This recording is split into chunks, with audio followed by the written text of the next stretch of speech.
Arrêtez d'écouter le problème des autres. Arrêtez de prendre le problème des autres sur votre dos. Hier, j'ai eu un coaching avec une élève et justement, on a abordé le sujet. Toi aussi, va chercher ton coaching. Tu vas directement dans la bio et tu prends ton coaching d'1 heure. OK? Elle a opté pour un coaching personnalisé. Donc, du coup, tu ne le trouveras pas dans ma boutique. Tu vas juste m'envoyer un mail et tu vas me dire, je veux un coaching personnalisé. Là, on était sur le côté développement personnel et je fais aussi le monde du travail. Elle a pris les deux. Donc, ce qui se passe, c'est que je lui ai dit, arrête de prendre le problème des autres et le mettre sur ton dos. Parce que qu'est-ce que tu vas faire quand tu vas prendre le problème des autres que tu vas mettre sur ton dos? Tu vas perdre de l'énergie, tu vas donner beaucoup de patience, tu vas donner des conseils que la personne à 90% ne va pas écouter parce que pour elle, elle est juste là pour venir déverser sa haine, déverser son problème chez toi. Donc, tu deviens une poubelle émotionnelle. Donc, systématiquement, tu as déjà répondu à la personne une fois, elle va te rappeler 2 fois, 3 fois, 4 fois et tu seras embarrassé parce que tu en auras marre. La personne viendra avec des plaintes chez toi toute la sainte journée et qu'au final, elle ne mettra pas en pratique tes conseils. Et qu'au final, tu vas finir par bloquer la personne et tu vas lui dire « what the fuck ». OK? Donc, à partir d'aujourd'hui, on arrête de prendre le problème des gens sur notre dos. Et qu'est-ce que cet élève m'a dit? Mais il ne faut pas avoir un peu d'empathie? Je lui ai dit oui, seul toi peux jauger si tu as de l'empathie ou pas. Le problème, c'est qu'il faut doser l'empathie. Quelqu'un est mort ou quelqu'un a un problème, c'est normal. Ton cœur te fait mal, tu vas envoyer un petit message d'encouragement, tu vas appeler, tu vas dire à la personne courage, tu vas lui envoyer des SMS de temps en temps.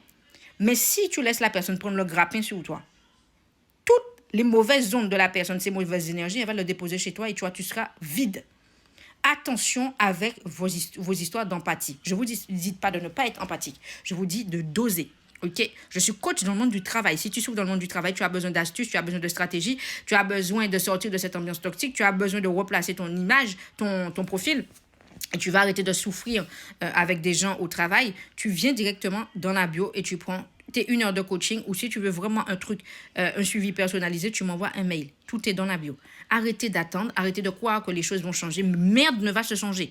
OK? Il n'y a rien sans rien. Si tu penses que le fait que tu sois gentil au travail, que ça va t'aider à aller mieux, ça n'ira pas, on va t'écraser. OK? Si tu penses le fait de faire plus de travail que les autres, que ça ira mieux, c'est mort. Il faut connaître les stratégies. J'ai été harcelée pendant 2 ans. J'ai été manager de cette personne et j'étais assistante RH. Je sais très bien comment ça fonctionne. OK? Je sais de quoi je te parle. Donc, avance, viens chercher directement ton coaching dans la bio. Tu m'envoies un mail, tu me dis je veux un coaching personnalisé. OK?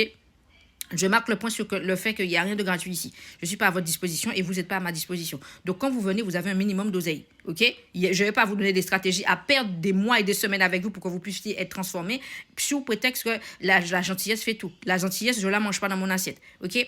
Vous avez également sur Amazon mes livres qui sont sortis sur Amazon. Tu tapes dans Amazon, N-A-N-2-S-I-E. Tu auras des livres sur le harcèlement, sur les collègues toxiques, sur le kit de survie au travail. Tu auras également l'hypersensibilité au travail et tu as d'autres livres de développement personnel et même pour des enfants. Bouge tes fesses, va chercher ton livre. OK? Arrête d'attendre. Il n'y a rien qui va changer si tu ne passes pas à l'action. OK?